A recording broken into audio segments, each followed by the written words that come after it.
Eu gostaria que o pessoal da Sociedade Guarapari de Estudos Espíritas estivessem me assistindo nesse momento, estivessem nos assistindo, melhor dizendo. Eles ficariam encantados com algumas características muito similares. A Líbia esteve lá, fazendo palestra para nós, e uma marca da nossa casa é o acolhimento. Então, o abraço, as pessoas se sentem realmente em casa, já que a cidade é uma cidade que recebe muitos visitantes por ser uma cidade litorânea, uma cidade turística, uma cidade praiana. É lindíssima a minha cidade. Não estou falando porque é a minha cidade, não. É um dos balneários mais famosos do país, do Brasil. Se eu chego, às vezes, em qualquer lugar do Nordeste ou do Sul do Brasil, e eu digo, eu sou do Espírito Santo, ninguém sabe o que é Espírito Santo. Se eu falar, eu sou de Guarapari, aí é diferente. Né? Tamanha importância que a cidade tem. Existe toda uma história muito bonita sobre a cidade.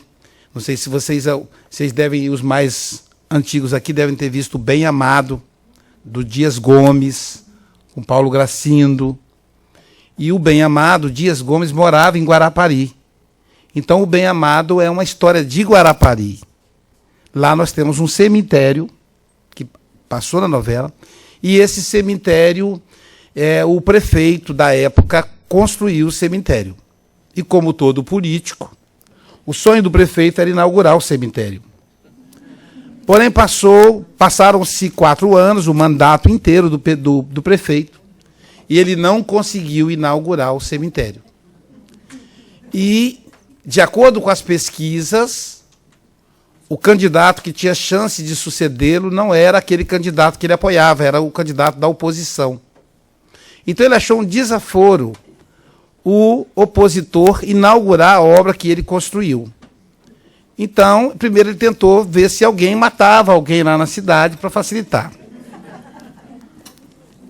Sem sucesso, contra a contratação dos pistoleiros, ele então importou um defunto da cidade de Heritiba, que hoje é chamado Anchieta. Anchieta foi canonizado, hoje é um santo, né? E tem a cidade que foi aonde ele viveu, que também é lá próximo de nós. Então eles importaram um defunto de Anchieta para poder inaugurar o cemitério. Então isso não é história, isso é fato. E o Dias Gomes achou muito interessante e imortalizou Guarapari. E aí por que não morria ninguém em Guarapari nesses 4 anos? Por causa das areias monazíticas. As pessoas têm longevidade. Então a nossa maior população lá são de idosos. A nossa casa, por ser próxima ao centro da cidade, tem uma grande população de idosos. Idosos jovens. Nós temos, por exemplo, a nossa querida Fefê, que é uma menina, um encanto. Ela é quem recebe o pessoal da Casa Espírita. O símbolo da Casa Espírita é uma pessoa com os braços abertos. Essa é a nossa logomarca. Então eu sempre digo, Fefê é a cara da logomarca. E a Fefê já teve 5 maridos. Faleceram alguns, mas ela é perseverante. Ela continua menina e continua querendo casar novamente. Os homens acho que ficam meio assustados com ela. E a Fefê é uma pessoa extremamente antenada. Ela tem Facebook, WhatsApp, Instagram. Vocês têm que ver que coisa fantástica. Então, isso é que é legal. E a gente tem que se manter jovem, né? Como todas as nossas meninas lá da Casa Espírita. Então, meninas que varia assim, entre 70, 90, são garotas, né? Coisas assim.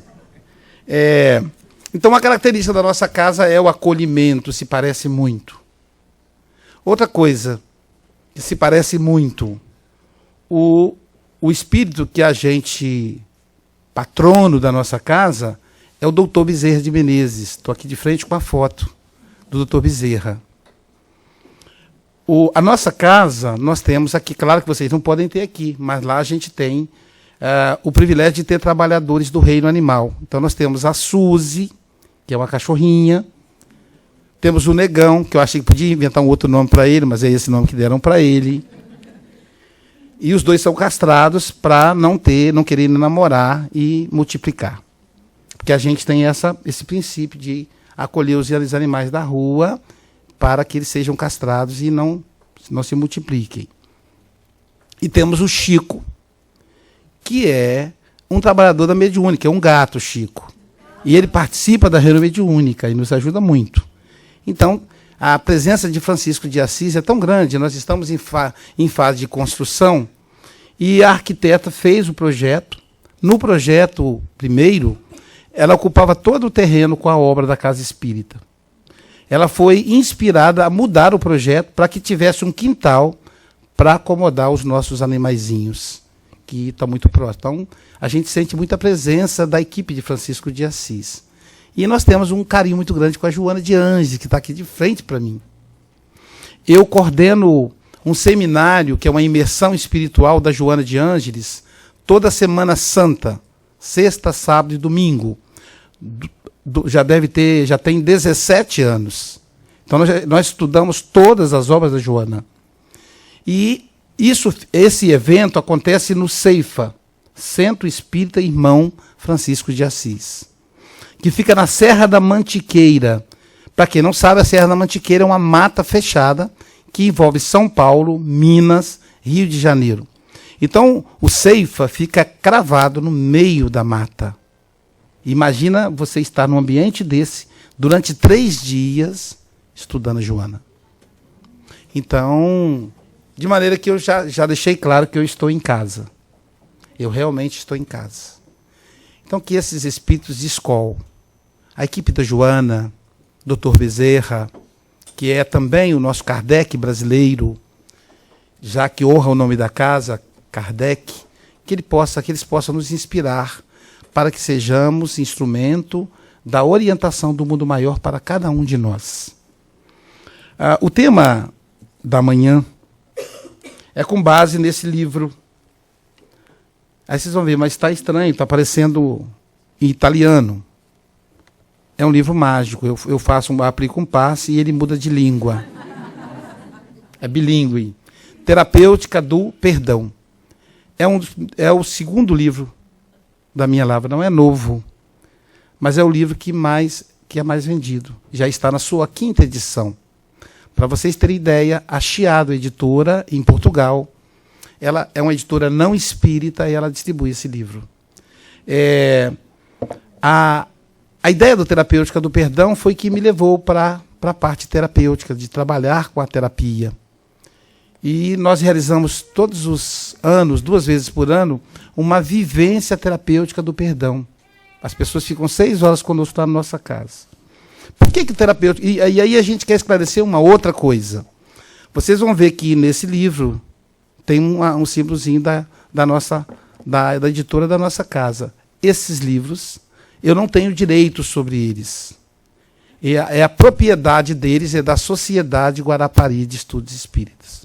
Toda a renda ela vai ser revertida para a nossa construção. Nós vivemos no espaço alugado, compramos um terreno com esse trabalho e agora vamos começar a construção. Então saibam que não tem nenhum ganho do autor.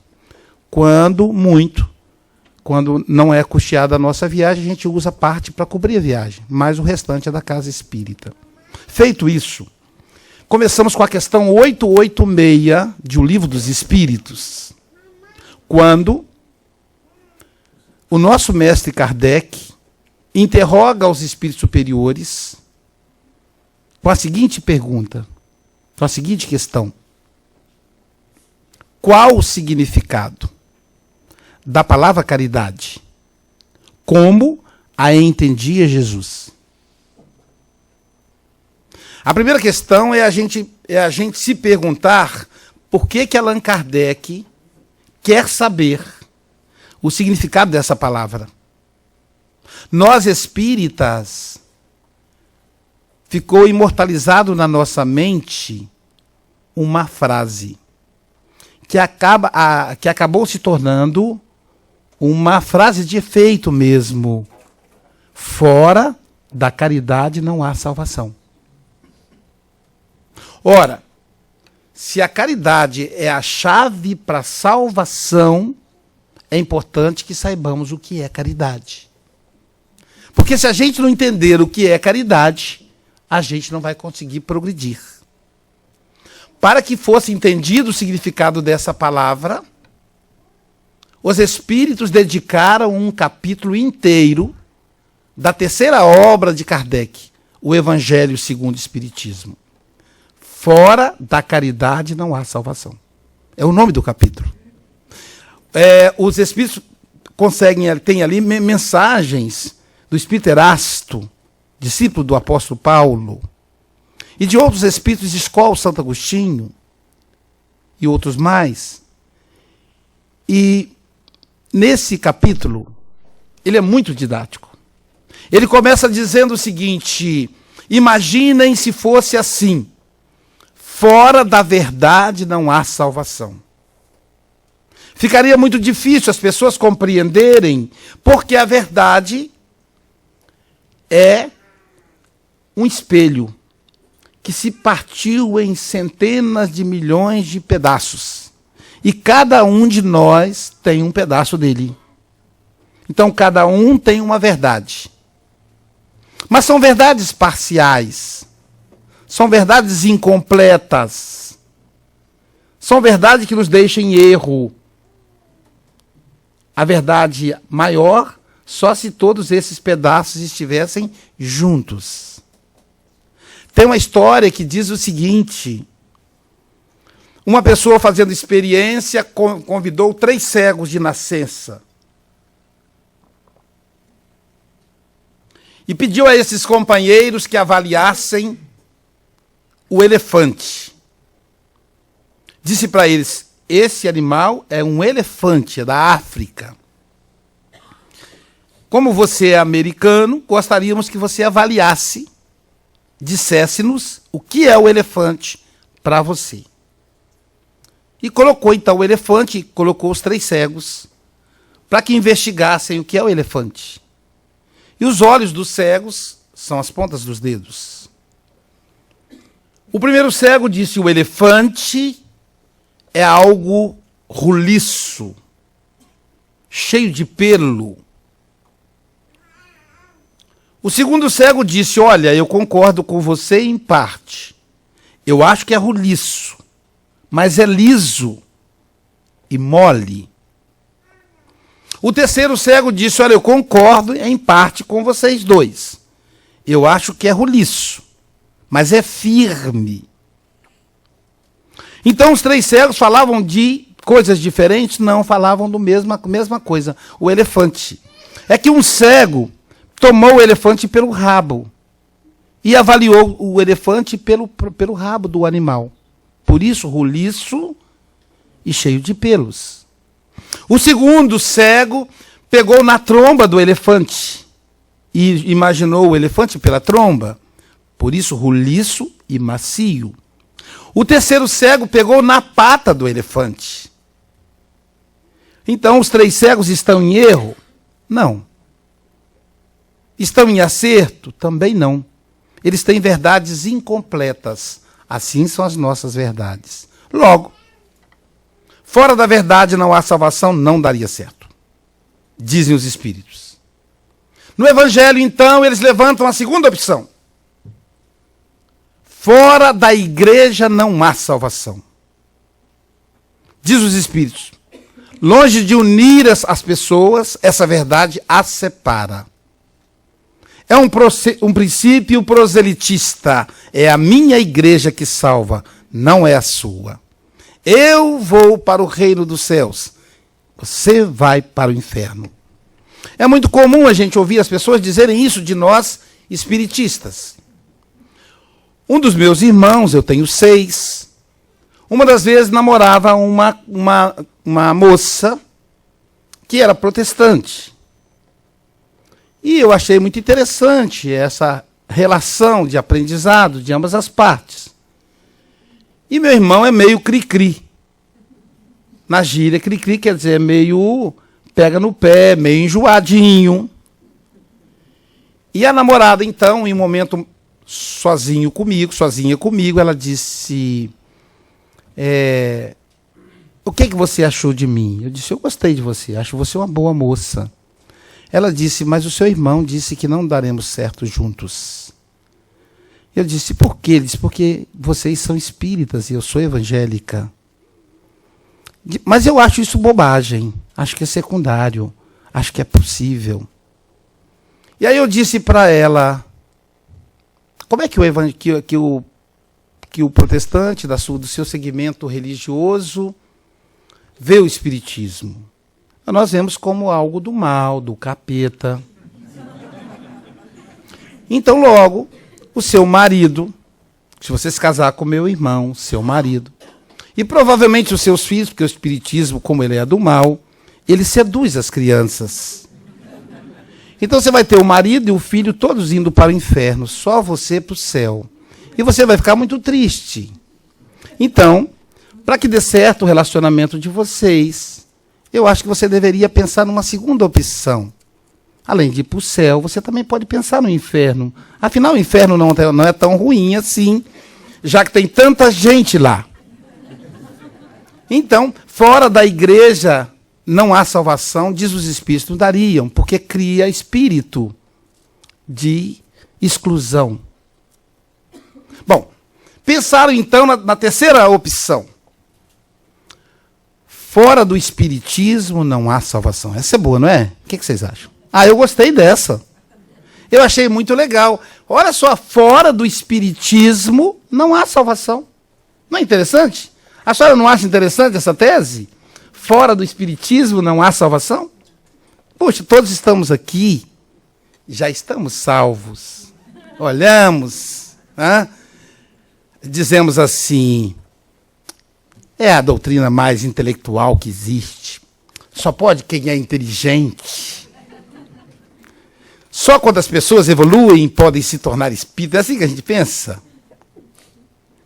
Porém,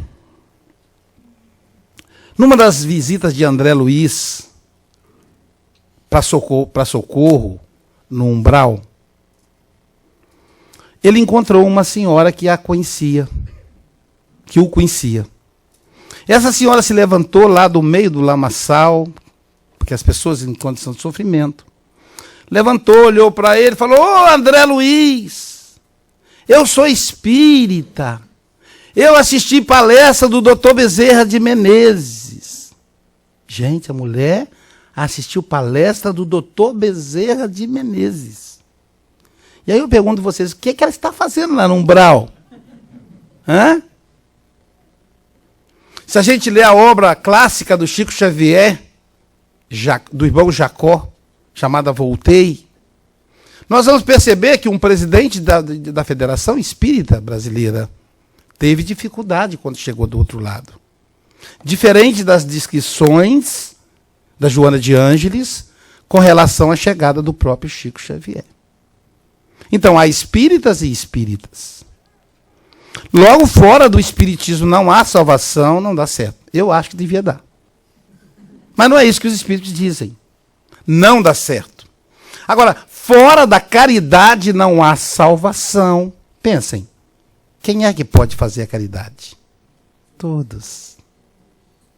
Quem é tão pobre que não possa dar algo? Não existe. Quem é tão pobre que não pode dar um abraço? Não pode ouvir? Não pode oferecer um ombro amigo? E quem é tão rico que não tem o que receber? Quem pode fazer a caridade? Islâmico pode? Pode. Católico pode? Pode. Protestante? Também. Candomblessista? Pessoal do candomblé? Pode. Umbandista? Também. E espíritas? Essa é a nossa bandeira. É a bandeira da caridade. No entanto, o que é caridade? Essa é a pergunta. Eu sei que a caridade salva, mas o que é caridade? Acho que Allan Kardec podia ter dito assim, qual o significado da palavra caridade, segundo o dicionário Aurélio Buarque de Holanda. Alguém lembra desse dicionário? Era dessa grossura, deste tamanho. Coitado do Aurélio, ninguém mais mexe com ele. Mas também Allan Kardec, pensando o futuro, pensando que um dia ia surgir um Jim Jobs, né, uma Microsoft, de um Bill Gates, ele podia dizer assim, qual o significado da palavra caridade de acordo com o santo Google? Já ouviram falar desse santo? Tudo que a gente precisa saber, pede a esse santo e ele responde na hora. Ele é um guia espiritual que responde na hora, não é o culpado. No entanto, a pergunta é, qual o significado da palavra caridade como a entendia Jesus? E por que Jesus? A menor resposta das 1018 perguntas do Livro dos Espíritos, eu digo 1018 porque, embora exista a questão 1019, há uma omissão na questão número 1011. Por isso a contagem parece diferente. Então, de acordo com...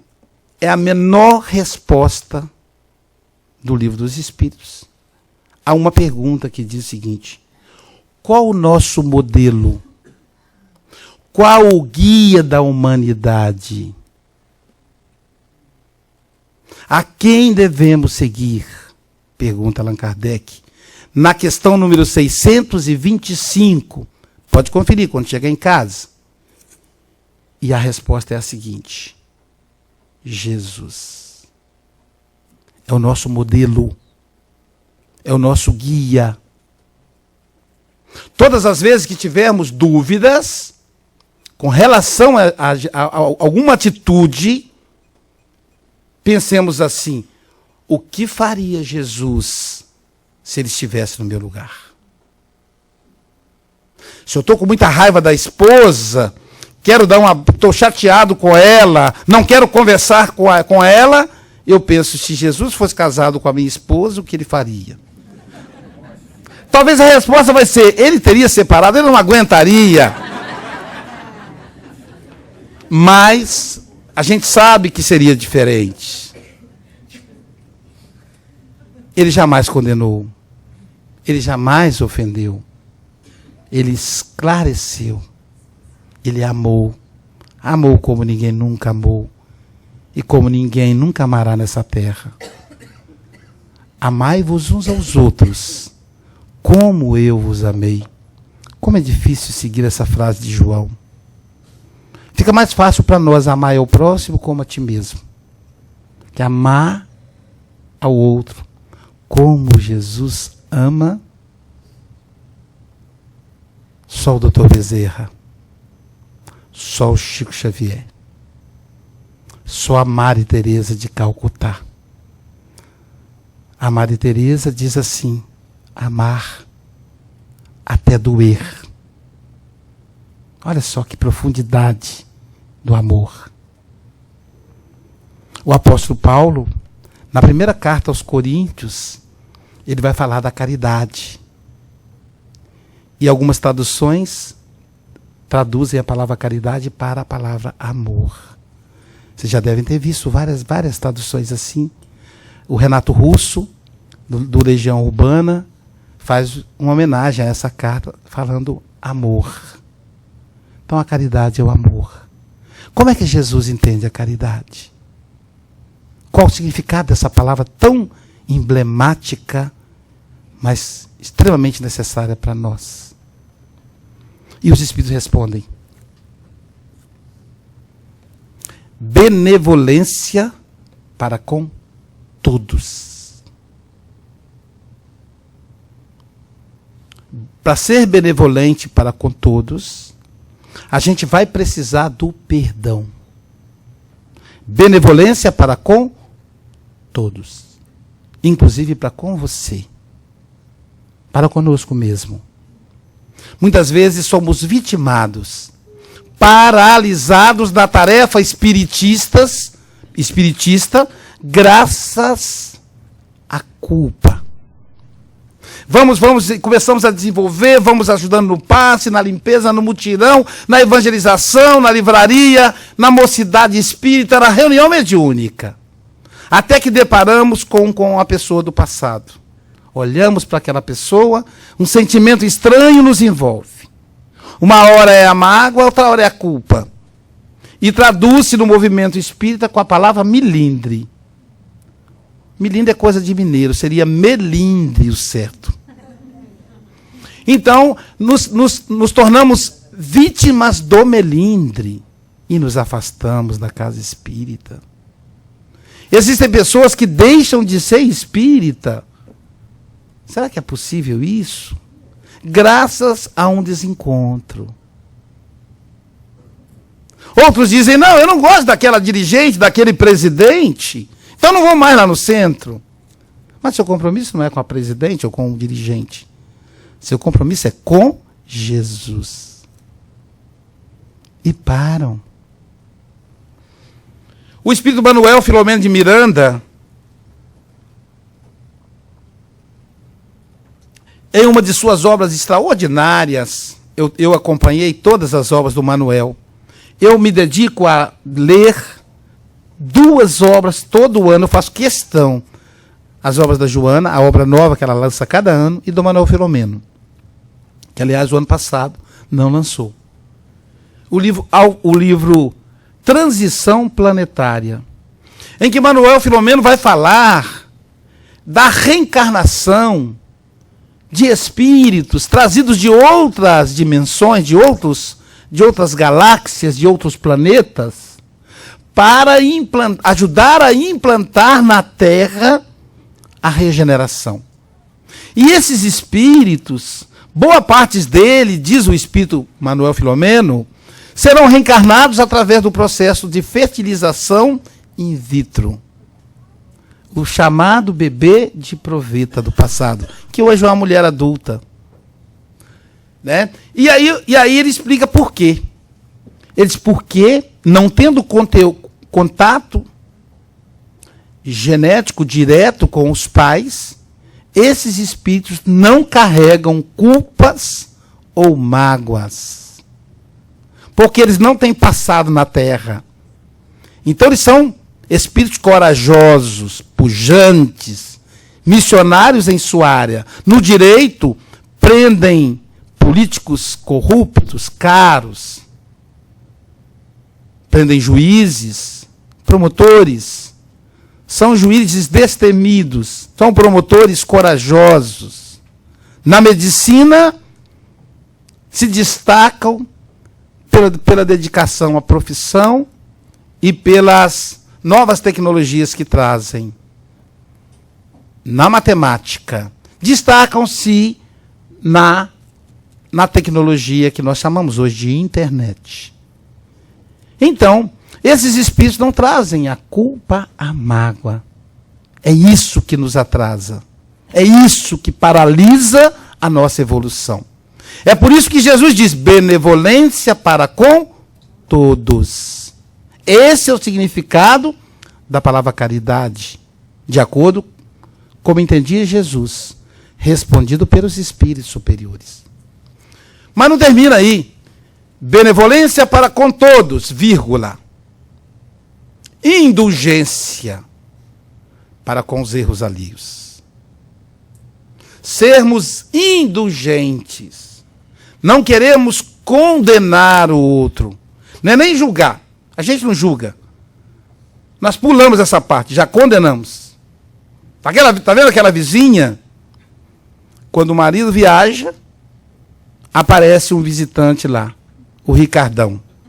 E a gente fica vigiando a vida da vizinha, ao invés de cuidarmos da nossa vida. E condenando uma pessoa que deveria merecer as nossas preces. Porque está cavando um sofrimento imenso. Está correndo risco de provocar homicídios. Mas a gente condena. Então, indulgência é a segunda frase. Será que a gente entendeu que isso é perdão? Para completar, ele diz assim, e perdão das ofensas. Pronto, não tem desculpa mais. Está lá, questão 886.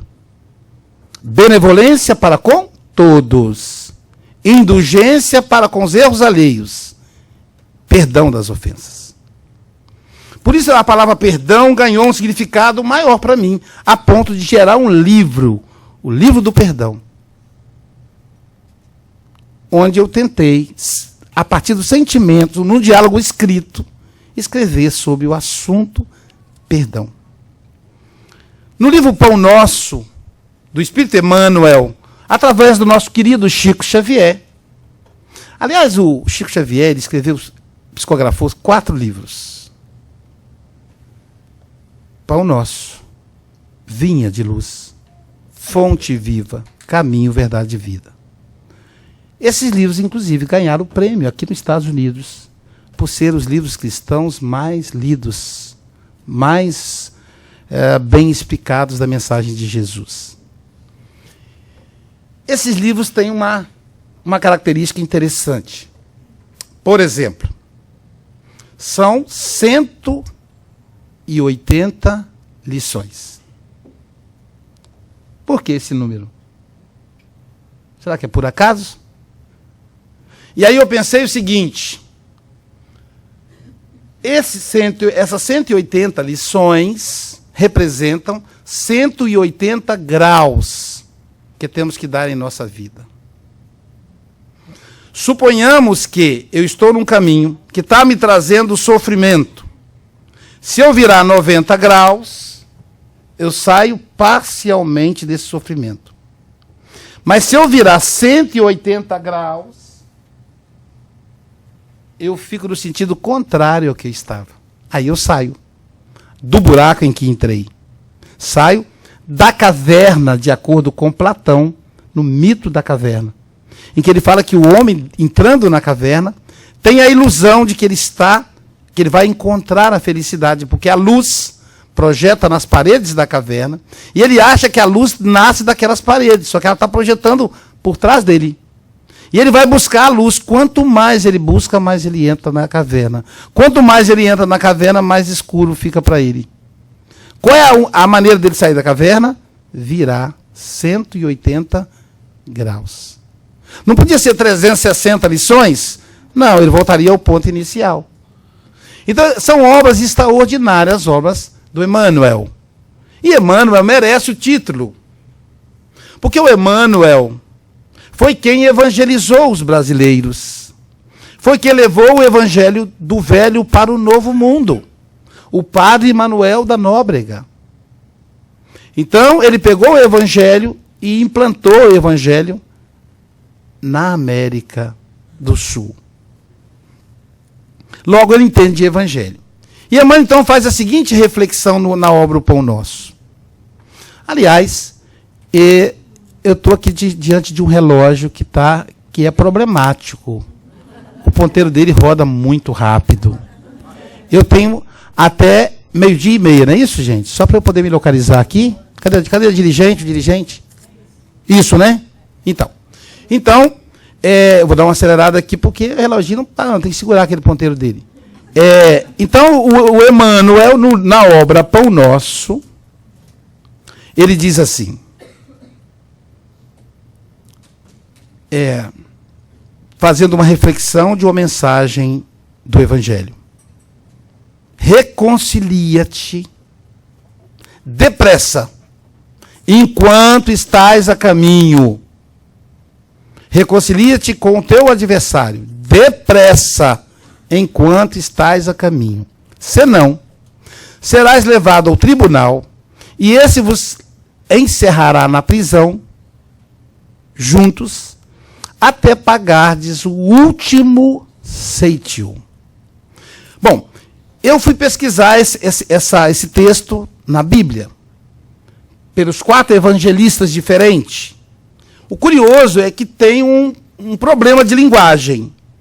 Para uns evangelistas está, reconcilia-te com o teu adversário. Para outros evangelistas está assim, reconcilia-te com o teu companheiro. Uai, mas é companheiro ou é adversário? Não são sinônimos essas palavras, não é não, gente? É companheiro ou é adversário? Eu não sei. Está lá os dois. Aí eu tentei entender por que está esse, aspas, erro. Quem é o companheiro? E quem é o adversário? Por que a pessoa resolve pegar no nosso pé, nos perseguir? Será que ela é indiferente a nós? Se ela for indiferente, ela não vai se incomodar conosco. Existe um vínculo conosco. Toda pessoa que pega no nosso pé, ela tem um vínculo conosco, de alguma maneira. E aí a gente reconcilia-te depressa. A palavra depressa, eu não estava atento. Foi o Emmanuel que me mostrou quando eu vi a lição. Por isso que é importante estudar o Evangelho no olhar desses espíritos mais adiantados que nós. Depressa porque quem sabe quando vai voltar para o mundo espiritual? Alguém aqui sabe, por acaso? Não sei, o pessoal falou que vocês têm uma mediunidade muito ostensiva, que os guias orientam vocês. Não falaram para vocês isso? Eu fiz aniversário anteontem. Anteontem não, dia 21. 21 de janeiro. Então, quando eu vim para cá, o bilheteiro que fez a passagem, ele me mostrou a data e o horário do voo para a Terra. E eu perguntei a ele qual é a data e o horário da volta. Ele não quis me mostrar. Não é estranho? Não quis mostrar para mim. Porque, assim como quando eu vim para os Estados Unidos, para comprar passagem de vinda, eu fui obrigado, não eu, não, os companheiros, o F e a Lib que compraram, tiveram que comprar passagem de volta. É obrigatório. Eu vou ao Japão em novembro, se tudo der certo. A passagem para o Japão, de ida, na época, o companheiro de lá avaliou R$3.000. E a passagem de volta, R$300. Ué, que absurdo isso. Não é não? Eu falei com ele, compra só de ida. Ó, só de volta, desculpa. Eu falei, compra só de volta, mas como é que eu vou voltar se eu não for? Ou seja, eu tenho que ir e voltar, senão o governo não autoriza a minha entrada. Assim também é na Terra. Ninguém veio aqui para ficar. Eu sei que a gente gosta, né? Agora eu comprei um carro novo, terminei a minha casa, estou com pessoas queridas. Imagina eu, 5 filhos, 2 netinhos, que é tudo que eu gosto. Meu neto Bernardo, ele me faz derreter. Eu rolo com ele no chão, nunca pude fazer isso com os filhos, com ele eu faço. Um dia desse ele fez xixi no sofá do meu consultório, e a minha filha, Bernardo, você não podia ter feito isso, eu vou te dar uns tapas. Eu digo, não faz isso não, o Bernardo aqui pode tudo. Então, a passagem é só de vinda? Não, ela é ida e volta. E ninguém sabe qual é a passagem de volta. Ninguém.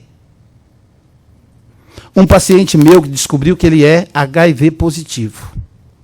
E ele disse, eu estou marcado para morrer. Eu disse, e eu? Você não. Ah, é? Eu vou ficar na terra para semente? Não, Aloysio. É que você não entendeu. Eu posso morrer a qualquer hora. E eu não. Uma das vezes eu estava pegando voo nas minhas viagens do Rio para Juiz de Fora, e o voo atrasou. Aí foi avisado, senhores passageiros, aquela voz bem simpática de aeroporto. O avião, o voo número tal, foi adiado porque a Infraero não autorizou. Então, precisa de uma revisão mecânica no avião. Fiquem tranquilos. Como ficar tranquilo depois disso, né? Que convocaremos depois de alguns momentos. Aí, 50 minutos depois, entramos nós no avião. Dentro do avião, o piloto fala, senhores passageiros, mais uma vez teremos que retornar para a sala de embarque, porque o avião foi condenado pela Infraero. Volta para a sala de embarque. Aí eu pensei assim, já caiu um avião da TAM. Não pode cair 2, senão a empresa quebra. Aí já caiu um avião da Gol. Não foi? Já caiu um da Air France, mas não caiu ainda da Trip. Eu acho que vai ser esse. Aí eu já comecei a me despedir. Mandei uma mensagem carinhosa para minha esposa. Saiba que eu te amo. Então, nós não sabemos, o fato é que não sabemos quando vamos voltar. Pode ser que seja essa noite ou essa manhã. Os espíritos estão me dizendo aqui que esse pessoal aqui foi organizado em um desencarne coletivo, para vocês não se assustarem. Então é importante que nós tenhamos em mente que nós estamos aqui de passagem. Nós não viemos para ficar. Nós somos hóspedes, não moradores. É fundamental isso. Por isso, não deixemos para amanhã o que podemos fazer hoje. É um jargão tão antigo, mas atual.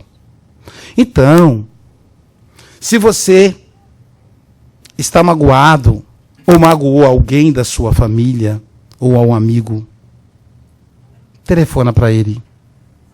Peça desculpas. O que conta na vida é isso, gente.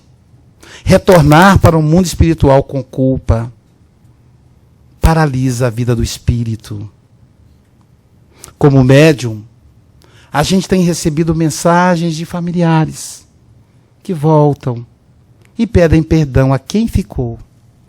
Recentemente, um senhor, um velhinho, descendente de japoneses, que não conseguia fazer a passagem porque queria pedir perdão à esposa.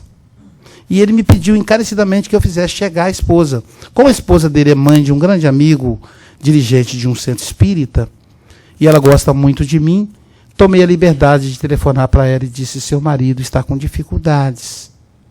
É que, quando vocês tinham 35 anos de casados, ele te traiu. E ele não conseguiu se perdoar até hoje. Por isso, o câncer o levou. O câncer tem na sua matriz, sempre, sem exceção, uma matriz de culpa ou de mágoa. Nosso coração não pode ficar, não pode reter essas coisas.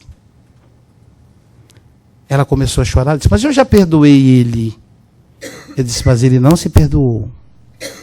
Ela disse: então, eu estou dizendo para ele agora: meu querido, eu te amo tanto. Isso foi tão pouco comparado aos 76 anos de casados que nós passamos juntos. Você sempre foi um marido fiel, leal, honesto. Você ajudou a educar os nossos filhos. Aquilo foi só um deslize. Você é gente, é ser humano, e ser humano erra. Eu não errei nesse campo, fui fiel a você, nunca lhe traí, mas errei em outros campos. O companheiro chorava copiosamente enquanto ela falava. Ele é pequenininho, né? Se debulhava todo em lágrimas. Aqueles olhinhos já parece que ficam fechados, né? Porque eles abrem muito pouco o olho. Aquilo era água pura. E aí eu percebi o guia espiritual abraçando ele e levando embora. Era só o que ele precisava, era ouvir da esposa. Então, não deixemos para depois. O perdão é necessário, sempre. O nosso livro encerra com um capítulo de um amigo de infância. Esse amigo eu conheci, tínhamos uma média de 9 a 10 anos cada um. Eu levava almoço para o meu pai, que era pedreiro. Meu pai trabalhou na construção civil a vida inteira. Minha mãe lavadeira. Lavava roupa no rio, porque não tinha água encanada em casa. E uma das vezes que eu fui levar almoço para o meu pai, eu encontrei com esse rapaz, que levava almoço para o pai dele. O pai dele é aquele homem forte, machista. Porém, o menino tinha uma coisa diferente. Ele era menino, mas conversava como se fosse menina. Andava como se fosse menina. Nos meus 9 anos de idade, eu achei curiosa aquela cena. Como pode, né? Um homem que anda como mulher, que fala como mulher. Na verdade, um menino. O tempo passou. Na 5ª série primária, ou primeira série ginasial, como chamavam na época, eu fui matriculado e mudei de escola. Não tinha um aluno que eu conhecia. As carteiras eram para duplas. Ninguém quis sentar do meu lado, porque eu era um desconhecido. Até que eu vi entrar pela porta aquele rapaz. Aquele menino, melhor dizendo. E aí a professora disse, Aloysio, ele pode sentar com você? Com o rosto cheio de alegria. Eu disse, claro. Aí ele sentou e ficamos conversando. No intervalo das aulas, eu era muito lento para escrever, então demorei a sair para o recreio. Quando eu saí, estava uma gritaria só. Os outros garotos jogando papelzinho e xingando ele de mulherzinha, de bichinha e de outras palavras que eu não vou repetir aqui porque são grosseiras. Ao ver aquela cena, e ele acuado no cantinho, mais de 10 garotos jogando bolinhas de papel nele. Eu chamei imediatamente a coordenadora, que veio, espalhou a criançada e levou o meu amigo para a sala de coordenação. A aula voltou e ele não voltou. No dia seguinte, ele não apareceu. Eu perguntei à professora, ela disse os pais foram chamados aqui. E foi feita a transferência, porque ele estava atrapalhando o andamento da escola. Ele que estava atrapalhando. E nunca mais eu vi meu amigo. Na primeira edição do livro A Terapêutica do Perdão, era uma capa azul, não tinha esse último capítulo ainda. Eu estava fazendo uma palestra para 3.000 pessoas no Centro Espírita Leon Denis, em Bento Ribeiro, no Rio de Janeiro. Quando eu vi, no fundo da sala, um homem de barba branca, alto, magro. Eu pensei, será que é o espírito? E ele olhava para mim e chorava o tempo todo. Ao final da palestra, ele disse, eu posso falar com você? Não, eu posso. Aí ele fez a fila para a dedicatória do livro. Quando eu fui perguntar o nome dele, eu disse, para quem? Ele pôs a mão em cima da minha e disse assim, como está o seu Joaquim? E a dona Alice? Meus pais. Eu disse, ele conhece meus pais. Eu disse, estão bem, graças a Deus. O senhor me conhece? Ele disse, você não lembra de mim? Eu disse, vagamente. Não lembra, né, gente? Então, vagamente é conversa. É conversa. Quando a pessoa falar com você vagamente, você diz, não lembra, né? Ele disse, eu sou o pai de fulano de tal. Aí eu disse, meu amigo, como é que ele está? Ele disse, você tem um tempinho para a gente conversar? Eu disse, tenho. E ao final da dedicatória, ele esperou. E ele me disse, quando ele completou 14 anos, 14 para 15 anos, eu flagrei ele dando um beijo num outro menino. Eu fiquei tão enfurecido, você me conhece, você lembra de mim. Ele tem uma mão desse tamanho, eu dei um soco no rosto do meu filho e coloquei ele para fora de casa. A mãe dele, que era empregada doméstica de uma empresa, de um cinema da cidade, ligou, a mãe procurou, a esposa procurou e disse, olha, socorre meu filho, ele está na rua, e ele é só uma criança. Ninguém da família quer acolhê-lo, o pai o expulsou. Você é mãe, patroa, como eu, o que você pode fazer para me ajudar?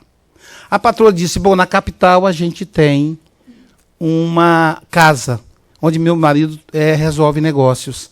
Se você, não é aquele que vem aqui, que te ajuda a lavar vasilha, arrumar a casa, é aquele mesmo. Você é tão bonzinho, então. Se você quiser levá-lo para lá, na capital, ele vai poder estudar. E meu filho foi para a capital, estudou, e montou um salão de beleza. E o salão de beleza prosperou. E um dia eu estava em casa, assistindo o programa do Chacrinha, em um sábado. Quando eu olho para a porta e vejo aquele homem de 2 metros, de olhos verdes, bonito. Meu filho era bonito, Aloysio. E eu disse, ele olhou para mim, eu então olhei para ele, eu não disse nada. Fui para o meu quarto. A mãe, a minha esposa veio, as minhas filhas, e disseram, e aí, papai e tal, mamãe, não sei o quê, e aí Ele abraçou, presentes, e todo mundo rindo. E eu lá do quarto escutando. Quando ele disse assim, mamãe, eu preciso falar com o papai. E ela disse, seu pai, você sabe como é que é, meu filho. Ele disse, mas eu preciso conversar, fazer uma reunião com vocês. E aí a minha esposa foi no quarto e disse, nosso filho quer falar com você. Quer falar conosco. Ele disse, nosso filho não. Eu tenho 2 filhas, eu não tenho filho. E a minha esposa disse, não importa. O meu filho quer falar conosco. Vá agora para a sala. E você sabe, Luiz, quando a esposa fala com essa delicadeza, a gente obedece. E aí, na sala, ele disse assim, papai, o senhor já está de idade para trabalhar no serviço pesado. Mamãe não aguenta mais esfregar chão. Então eu gostaria que vocês parassem de trabalhar. Eu ri e disse para ele, você está de brincadeira comigo. Nós moramos de aluguel. Quem vai pagar o aluguel dessa casa? Quem vai pagar água, luz, telefone, comida, açougue? Você acha que isso cai do céu, meu filho? Ele disse, pai, com relação à casa, eu juntei um dinheiro e nós vamos agora na imobiliária para vocês escolherem uma casa para nós, para vocês. E com relação às despesas, papai, todo mês eu vou mandar um cheque. E a Luísa era rigoroso. Todo final de mês o cheque chegava. Foi como se meu filho me desse uma punhalada. Nada poderia ser tão violento para mim do que a atitude dele. Uma culpa me corroía. O filho prosperou, mais ainda. Comprou apartamento, carro zero, trocava de carro todo ano, muitas festas, namorados, drogas. Dá para imaginar, década de 1980, HIV, AIDS. Naquela época não havia coquetel.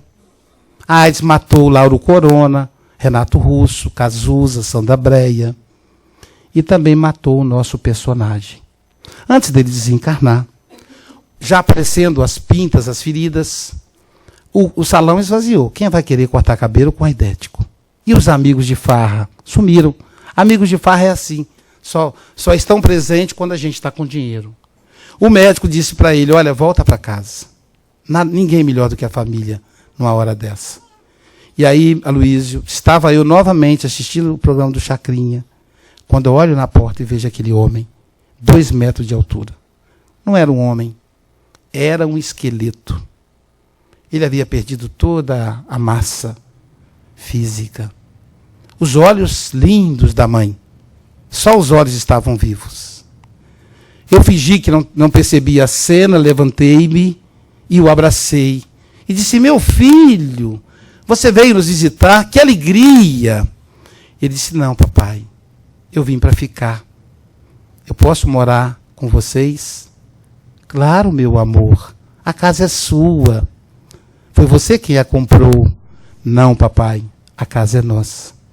E a partir daquele dia, Luísio, eu fiz um curso de primeiros socorros, eu aplicava injeção, aprendi a aplicar injeção, a limpar o vômito, porque as enfermeiras e os médicos não chegavam perto dele. Fazíamos assim um revezamento. Minha esposa cuidava durante o dia e eu durante a noite.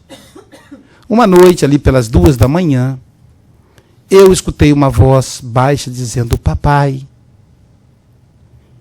E aí eu pulei em pé, porque eu estava arisco.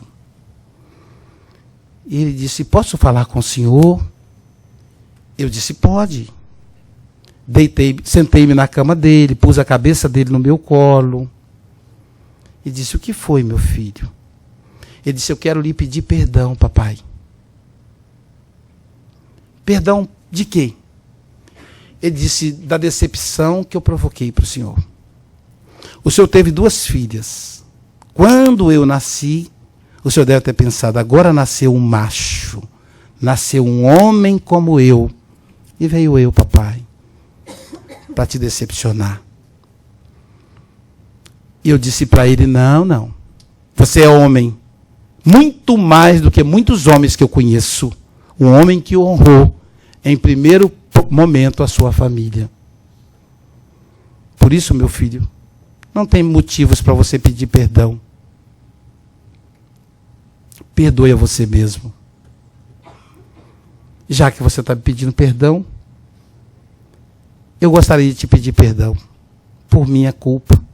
Você caiu nesse mundo e tirou a própria vida.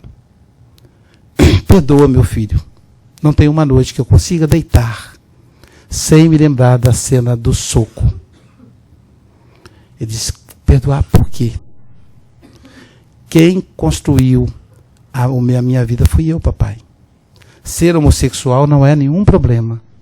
Assim como ser heterossexual. O problema é quando nos metemos com sexo promíscuo, que tanto homo como hétero se metem às vezes. Então, eu construí o meu problema. Não foi o senhor. O senhor é uma mãe, pai. O senhor me pega no colo, o senhor troca a minha fralda. Quem pode ter um pai como eu? Eu sou uma pessoa feliz porque ganhei um presente de Deus. Eu tenho 2 mães, eu não tenho pai. O senhor é uma mãe. Muito obrigado, pai. Não tem motivo para o senhor pedir perdão. Perdoe-se. E aí Aloísio dizia ao pai, minhas lágrimas já molhavam a camiseta do meu filho. E ele disse, papai, diga à minha mãe que eu a amo. E eu disse, diga você mesmo. Ele disse, não vai dar tempo. E fechou os olhos. Assustados, com a mão trêmula, eu toquei o peito. O coração estava parado. O pescoço sem pulsação. Minha esposa, como a sentir a partida do filho, entra no quarto desesperada e diz, meu filho, meu filho. E eu disse para ela, nosso filho se foi. Nós 2 ficamos ali abraçados ao corpo inerte do nosso filho, até amanhecer o dia. Quando a minha filha mais velha nos afastou e tomou providência do funeral. Eu procurei a religião que frequentava, me disseram lá que o homossexual vai para o inferno. Mas meu filho era um bom homem. Desde então estou aqui na Casa Espírita assistindo às palestras, que tem me consolado muito o coração. Então, meu amigo, eu quero lhe perguntar, onde está meu filho? Quando ele perguntou, eu olhei, aquele ser, aquele corpo, aquele homem alto, forte, os olhos verdes da mãe, e o perispírito, a uma cor esverdeada clara, parecendo neon, abraçou o pai que chorava. Eu pude ver o coração pulsando do pai e o coração em luz do filho se fundirem. E aí eu percebi a importância do abraço. Perdão é o que precisamos, meus amigos. Se a gente não consegue se perdoar, ou perdoar o outro, porque nos machucou profundamente, lembremos da mãe de Jesus, que teve que perdoar aqueles que mataram seu filho que foi justo, que não fez mal a ninguém.